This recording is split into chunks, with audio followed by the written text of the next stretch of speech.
So if you are not on TikTok, you probably do not recognize this woman. This woman, her husband disappeared. And when I say disappeared, he disappeared himself. Instead of just saying, I don't want to be in this relationship anymore. Mind you, they're married. I don't want to be married anymore. I want a divorce. He literally just disappeared.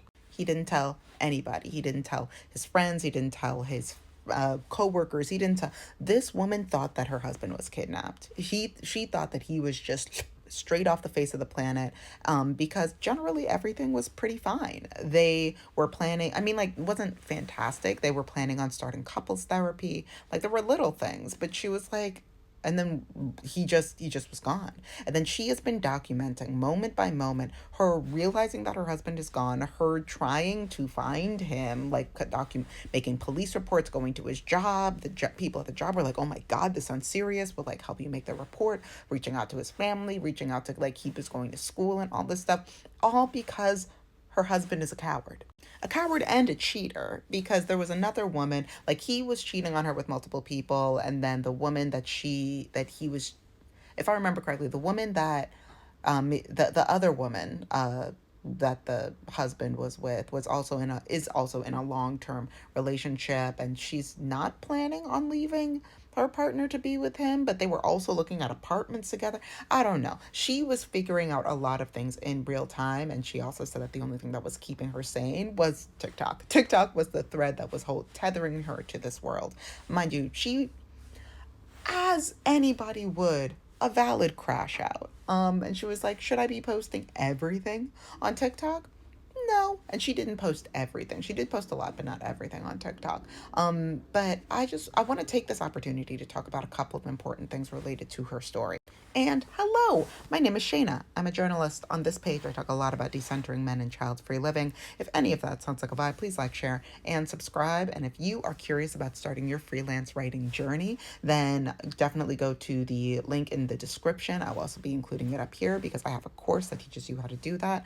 And for more content, head over to my Patreon. So a couple of important things. One, he took a couple of things, but he also left a lot of really important things. Like she was like, oh, he did take he took I think he took the toothpaste but didn't take his toothbrush, or took the toothbrush with no toothpaste. Like dumb things like that. But also, among the things that he left behind, that's his dog. That's his dog. Why did he leave without telling her goodbye too? This dog has been so distraught because it's his dog. And she mentions this in an earlier video, but thank God they don't have kids. And I have said this time and time again. Y'all who want to have kids, listen, good for you. Be as smart about it as you can. One way that you could be as smart about it as possible, don't have more kids than you can take care of on your own. If you say, oh, I really want kids, but I only want kids if I have like 2-income house, and if we are making this amount, or if I have like this, that, and the, don't have them kids. Don't have them kids. Only have as many kids as you can take care of on your own. And yes, that does include pets. If you want to have a pet, then you have a pet.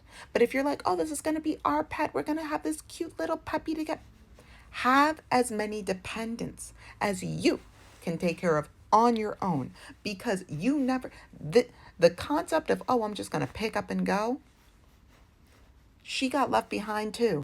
She, in fact, got so left behind that, so the guy, I guess he had a key to her house, or he had like a card of hers, and she was messaging him being like, at least give me back my important things. And he blocked her. And then I guess he unblocked her just enough to like see the messages coming in, and he just dropped her stuff off at the police station. Left, gone, abandoned. Now, is this every man? No. Is this any man? Yes. Could this be your man? Yes. Is it for sure your man? I don't know. I don't know that man. But also, do you know that man? These are the real questions, oftentimes, that we do not have the answers to until we are going on. At the last that I checked, I think she was on like hour 70. Mind you, it wasn't like it's not like she has one video every hour. Sometimes she skips a couple. But like, Until you are in the middle of it, you don't know that it's a possibility that could happen to you. Unless you take an objective moment to look at somebody else's situation and go, you know what? You really never know. This man, among many other men, but mind you, it's harder for them to do this now. It was easier for them to do this before, to just, disappear, get a pack of cigarettes, and just move 3 towns over with the woman that they've been cheating on with, instead of being an actual adult and having a conversation saying this relationship isn't working for me. It was easier for them to do this back in the 70s because there was no TikTok. There was no social media where people can figure things out more quickly and news can spread more quickly. But imagine being so much of a coward that not only do you actively and intentionally and so personally hurt somebody that is married to you. And I think they're only 2 years into this marriage. After 2 years, you can't have a big boy conversation that you abandon her. You abandon your pet. I think she also has like cats that are hers, but you abandon your pet. You can't think that she wouldn't go to your job. And then she also went to his school to be like, he has a really important test today. He can't not go to this test. Where is this man? You can't, just because you're too scared to use your big boy words, you blow your entire life up. Everyone that knows this lady, that knows this face, will be able to put 2 and 2 together, which means that all of your coworkers, all of the potential, this is what, the level of cowardice that so many men have, because yes, this was a more, quote unquote, more extreme example, even though it happens more often, but the inability to communicate and the way that these men will destroy the possibility for a successful future, for a successful relationship, for successful career, for a successful, they will just blow it up because they can't formulate a sentence, because they can't stand 10 toes down on the actions that they are actively doing. He's cheating. Babe, I don't want to be in this relationship anymore. I found another person. I don't think therapy is going to work. Let's navigate this divorce. Yeah, that's hard to hear, but it's some big boy words. Instead of now, millions of people know her face. People are doing deep background checks to try and figure out what this man looks like, what his name is, who the other woman is. Millions of people. This could have been a contained situation, but because a man is a coward, now here I am being like, damn. And it is for reasons like this that, once again, are not as unusual and rare as we would like to believe.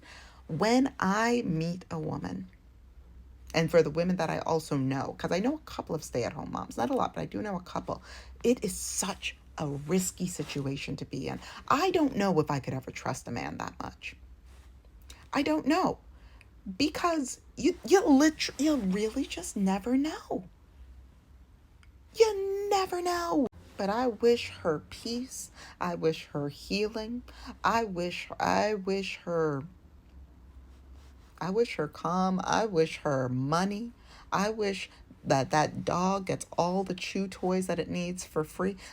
Because this, and when I wish that on her, I wish that on all the other women that also have to navigate this nothing short of traumatic experience. Wow, that's crazy. Love to hear your thoughts on this. Please type them in the comment section. And my God, stay safe out there.